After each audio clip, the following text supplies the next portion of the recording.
What is up? Gonna make sure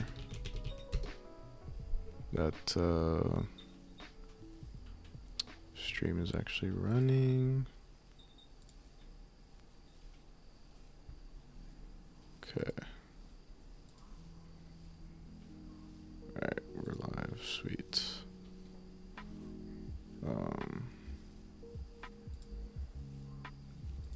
Stream settings have moved.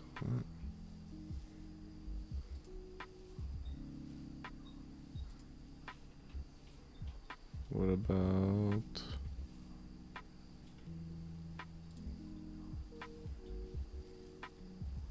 I just want to go to the stream, dude. Okay.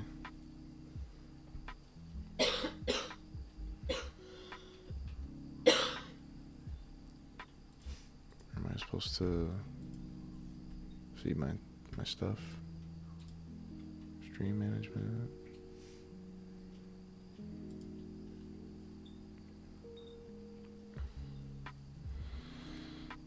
No.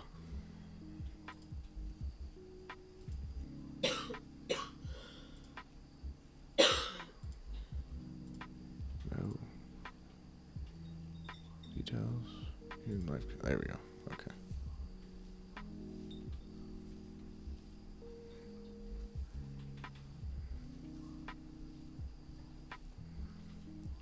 Alright, cool deal.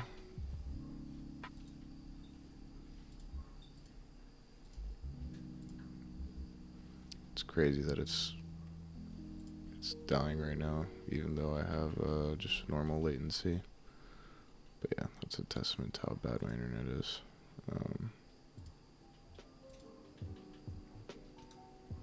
Okay, well, anyways. Alright, so a little bit of background. I started this project about a year ago, and I gave some background to people while I was streaming on Twitch. Essentially, it's a GUI for the TFTP application. I do plan on expanding on it, just because TFTP by itself as an application, like a GUI, is kind of useless. But in my previous workplace,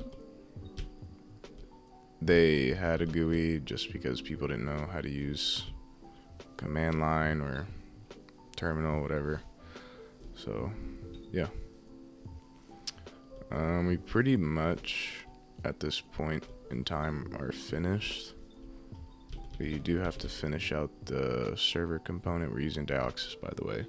So if you're not familiar with Dioxys, it's pretty much a Rust markup to displaying stuff in the front end, and it uses WebView.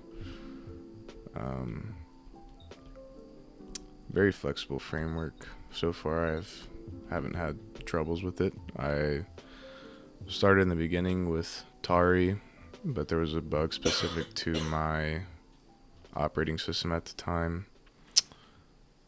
and so I switched to Dioxys. And I probably would have finished this application a lot earlier. I mean, it's not too hard. It's literally just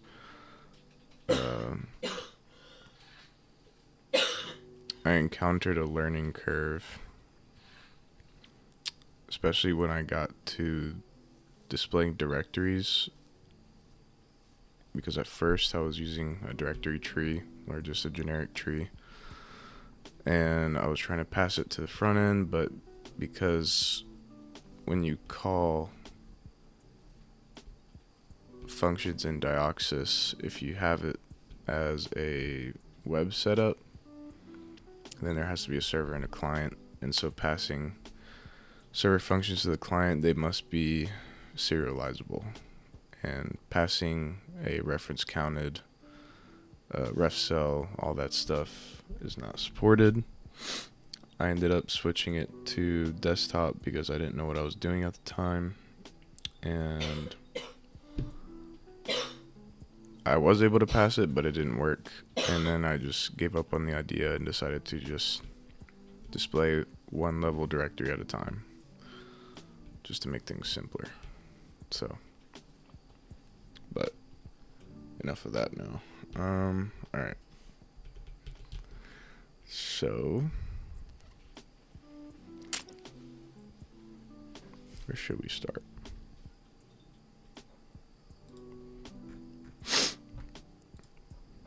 Init server.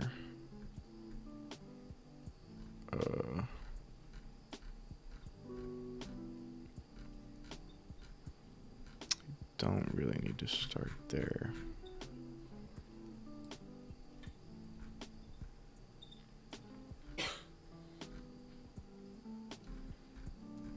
What we do need, okay, so we got the pop-up configured.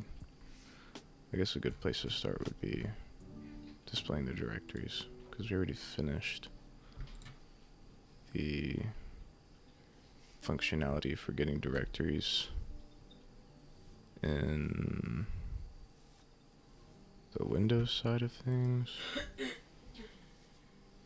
me just double check. Is this Windows? Yeah.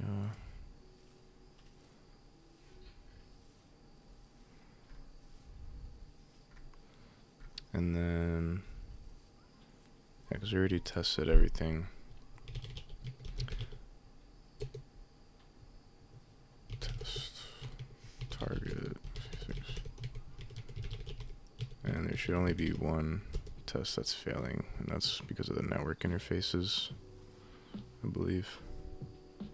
Oh, speaking of which, actually, I gotta delete these virtual networks that I made from the last stream. I do gotta do that.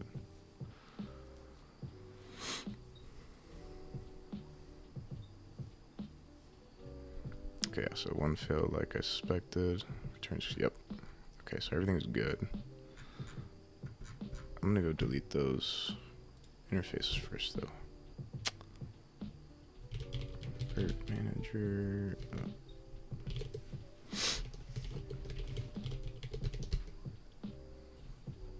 Go here. We're gonna delete all of these. Stop. Stop.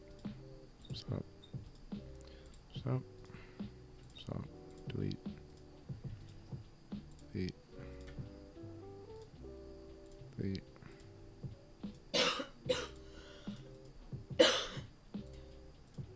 Alright, cool. So now I won't have that clogging up our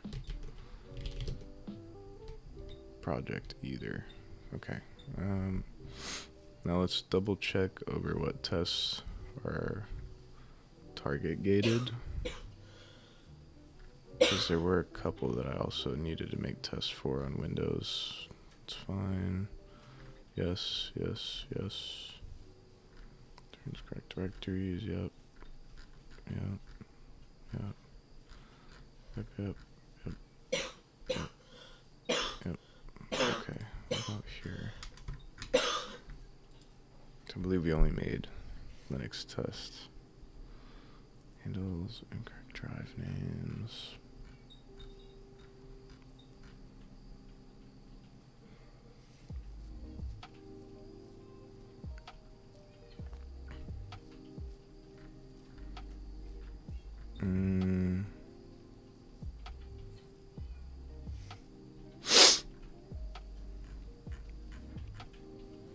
Since we're not handling partitions in Windows, we're just handling drives and directories. I don't think we need to make a change here.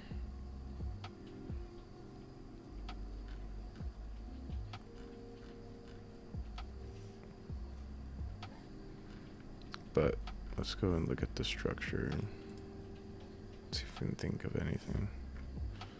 Drive from...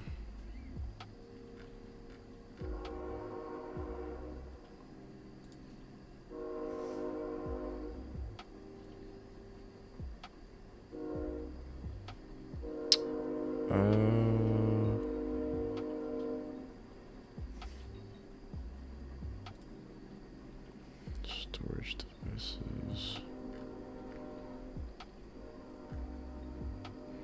Drive from, and then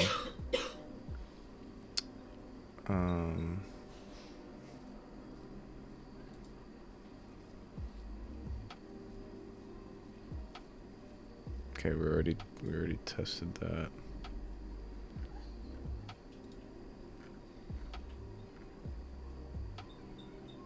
So that should be good.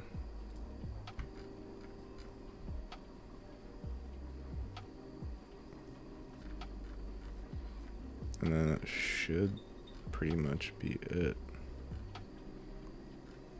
There's a lot more work to do on Linux because of partitions. It should be good Windows side. Okay, so we're good on tests.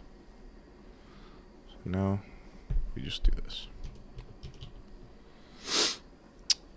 Okay, I'm going to copy from my client side of things since it's the same exact thing, really.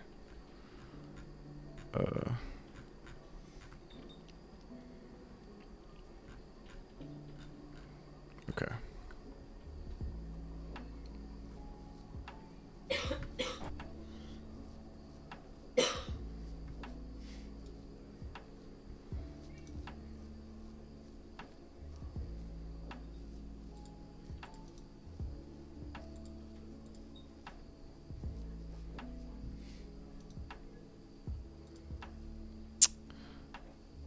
I wish we could. Whatever.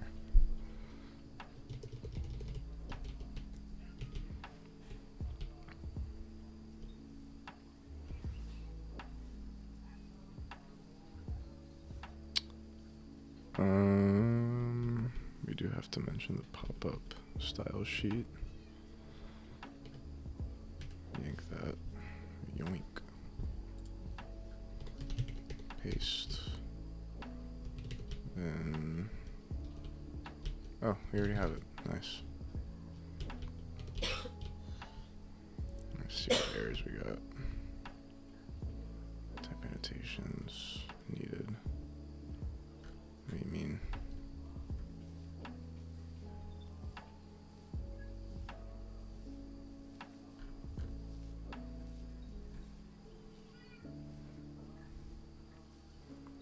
What do you mean can't infer type? Where can't you infer the type?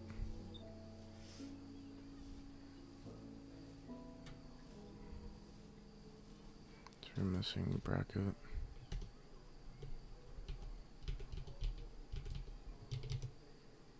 No.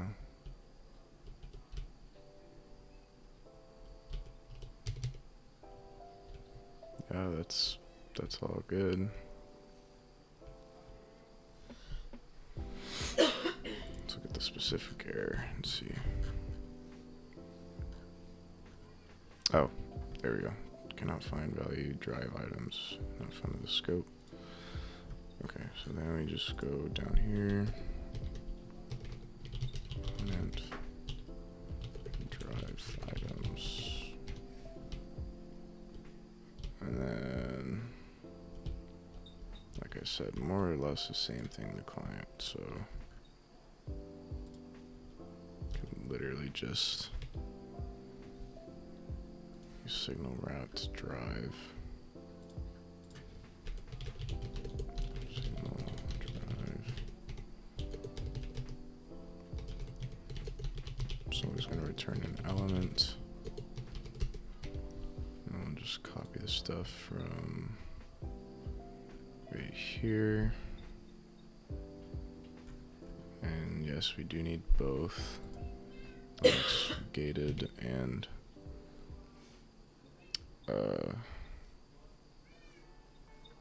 and then while I'm at it, I'm just gonna literally copy the whole thing. So wait, hold up. Okay.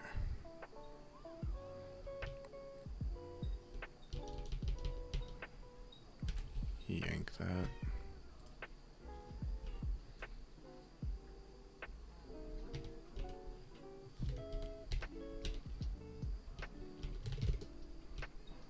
goodness for formatting, am I right? See what it's saying here. It's gonna give us the same issue as before. Copy this whole component here.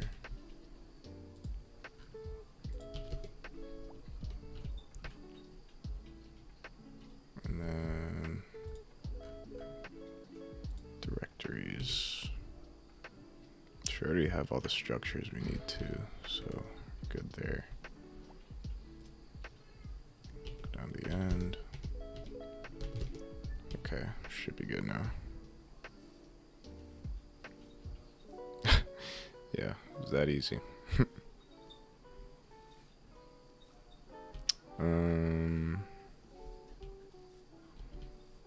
Okay.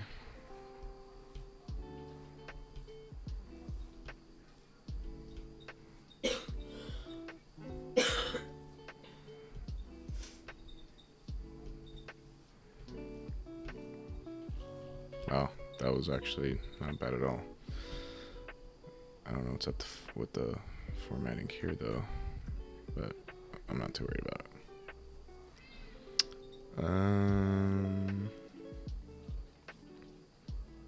Let's see.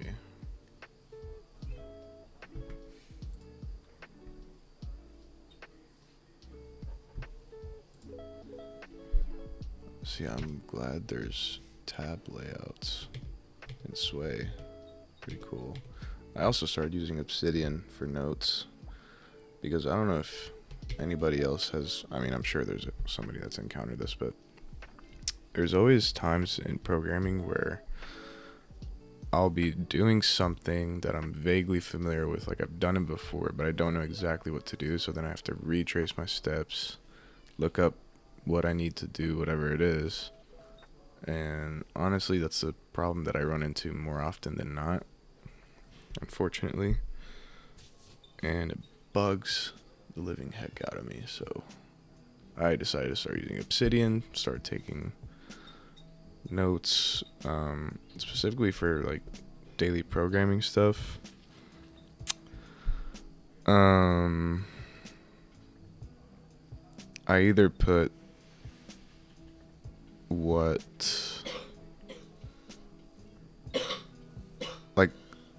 I guess I put notes in to figure something out,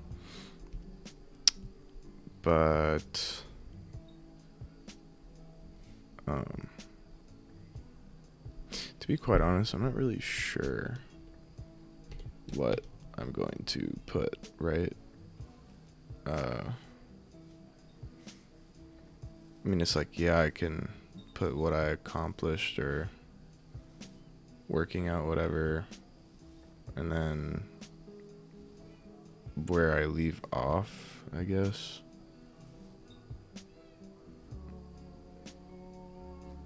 I don't know. I'll figure it out. And then for references, that's going to be like external links to sites, which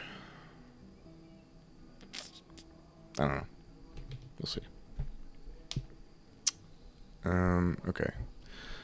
All right. So we got the server component done. That is literally it.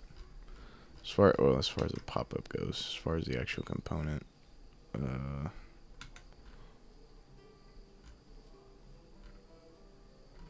no, I actually think that's it. Crazy. Okay. Well, in that case, start working on this. Alright, so for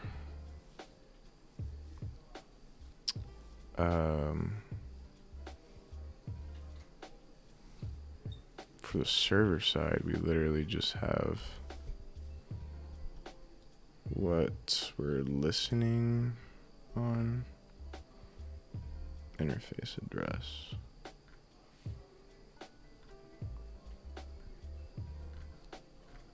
We gotta pass that to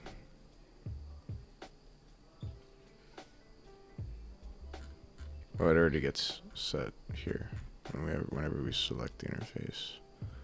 ID interfaces, for interfaces, value interface.1, that's the IP. And then that gets set here as a string.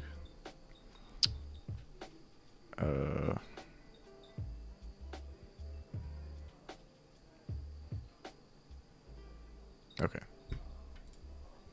So we already have all the things we need from the config. Let's listen IP args dot face address, and then I believe we passed the directory exposed directory args dot directory. Options, I guess.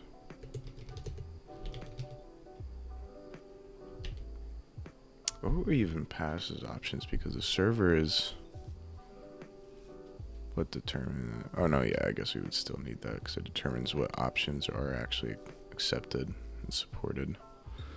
And then I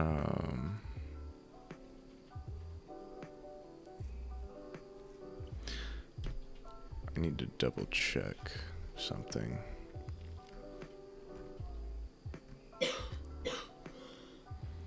So these we actually don't need.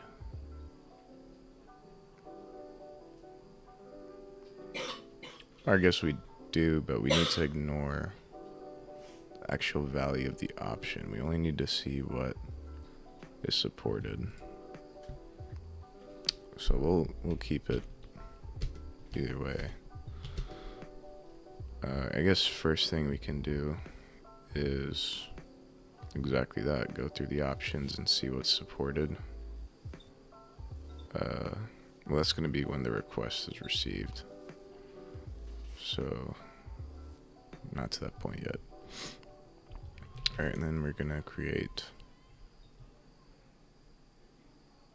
a socket.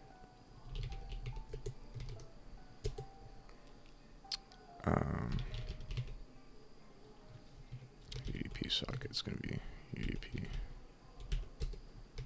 socket, bind it to the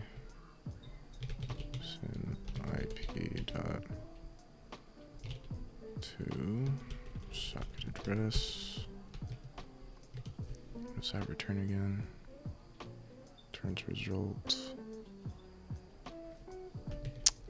And we're going to iterate through that. Okay. And then we're going to return invalid socket address if it's incorrect. And because that returns result, we need to unwrap that too. Okay. Oh, we also need to specify the port, actually. So this is going to be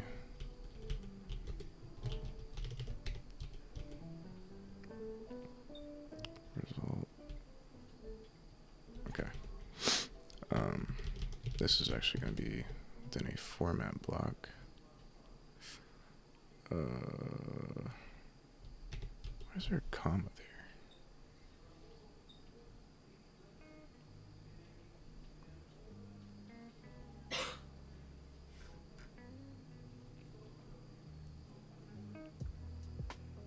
Okay, weird, but whatever.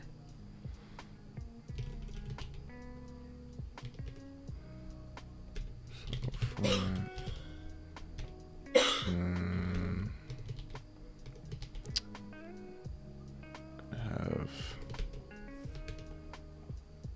And then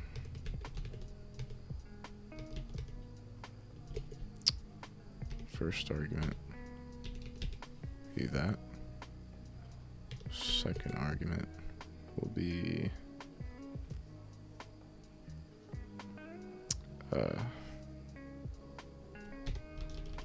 we don't need a second argument. It'll be listening on port 69.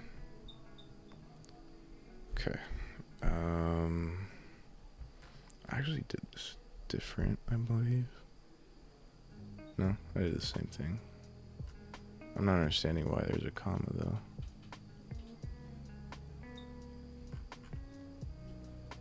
Fine format. Yeah, it's a little. Why is it putting that there? Okay. I guess it just didn't recognize it as an error. A little weird. Alright, anywho, got the socket. What else? What else?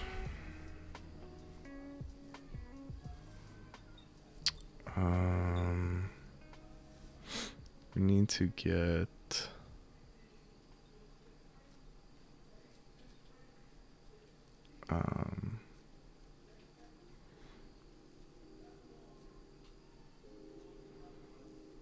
so if the user decides to send a read request, if they want to read, then we can literally prepend that exposed directory to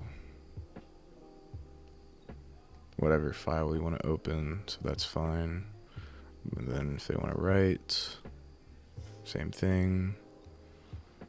And it was actually way easier than the client side, I think. I'm not gonna lie.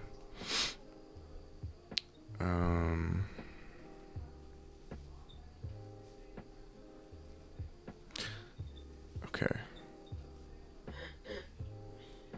So do we have everything we need? Let's look at the TFTP implementation.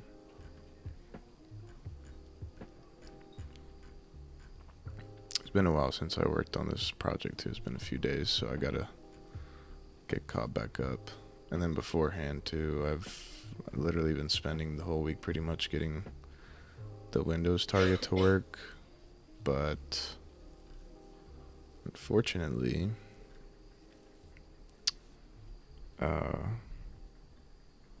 Windows sucks. And so getting it to work was a pain. And I'll go into detail. Maybe I'll go into detail. I don't know if I want to, honestly. It's something I don't really talk about.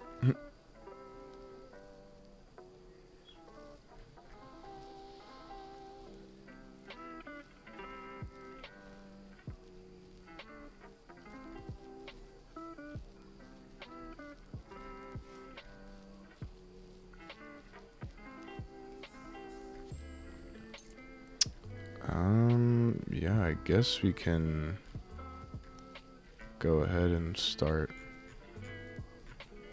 the other stuff. Okay, so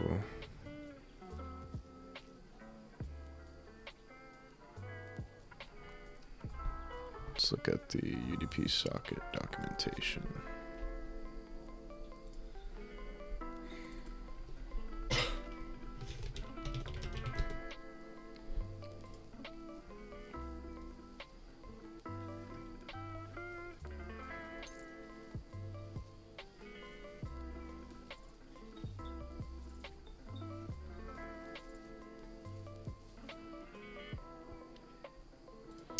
Receiving a single 66 return. I call it out byte array if the message is too long to fit. Access bytes according to the socket to remote address.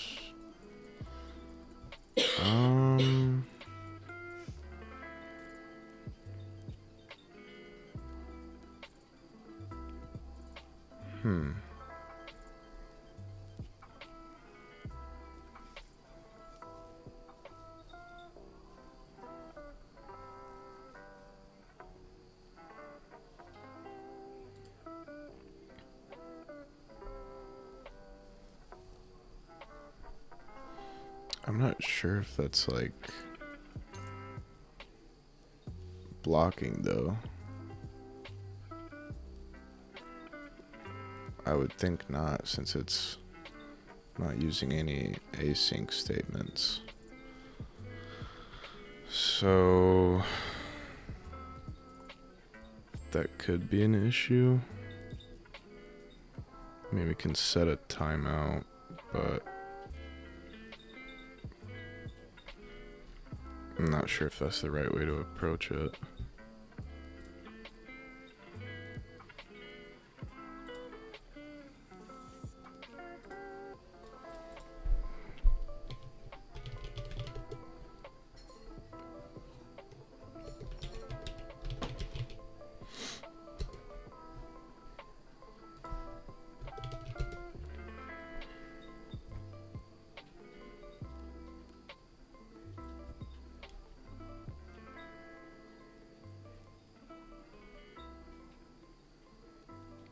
Async standard.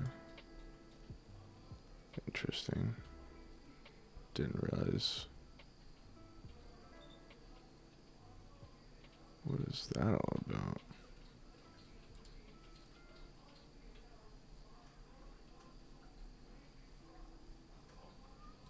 I'm gonna have to look this up. This is interesting. Net. Oh. Is that their way of standardizing it? Foundation portable Rust software. Let's see what it says on GitHub.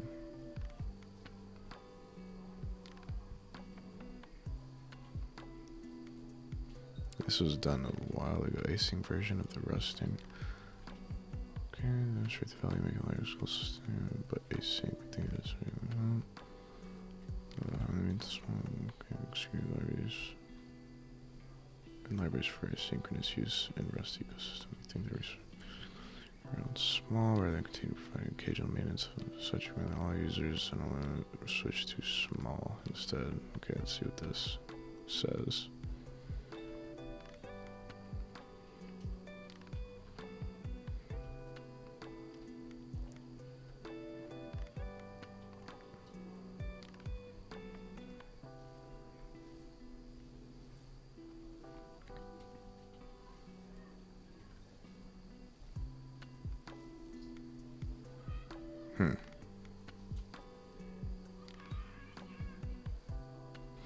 Yeah, this would be something we need async on.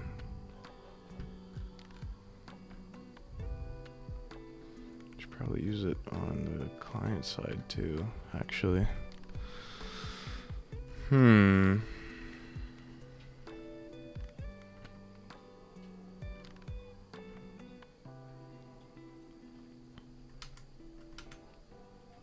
Very interesting.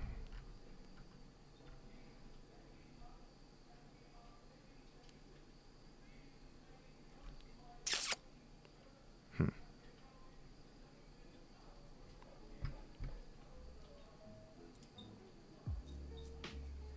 just gonna explore a little bit. There was another TFTP library that I was looking at actually that implemented async with their stuff. That's probably a good idea. I just don't know exactly, because when you send it, it doesn't need to be async. It's UDP, so you just send it and forget it, really. But when you receive,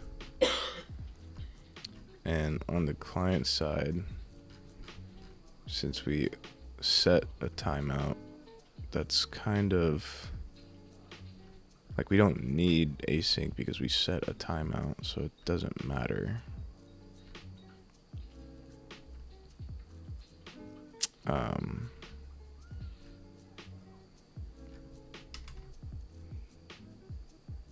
And honestly,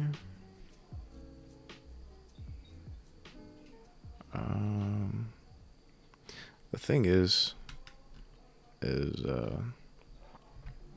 we only need the async portion for the first part when we're listening, like when they start it, because we can't, like, setting a static time isn't a really good approach to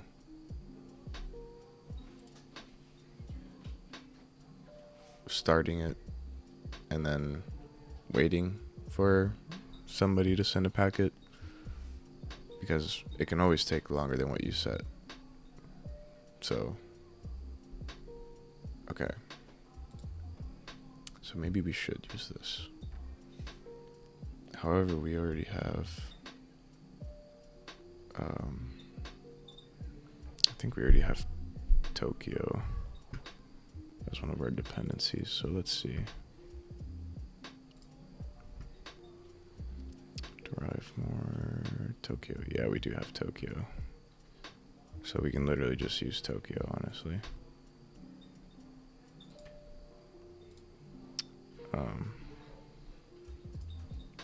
All right.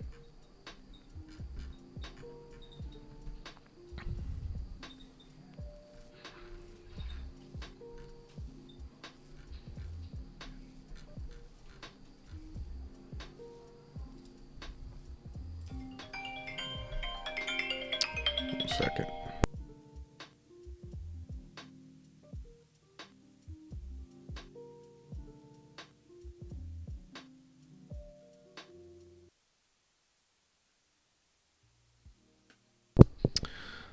All right. Unfortunately, I gotta go. I will be back later. We'll see. But yeah, that's where we're gonna leave off, is implementing async for this, and then for that first listen to block until it receives something.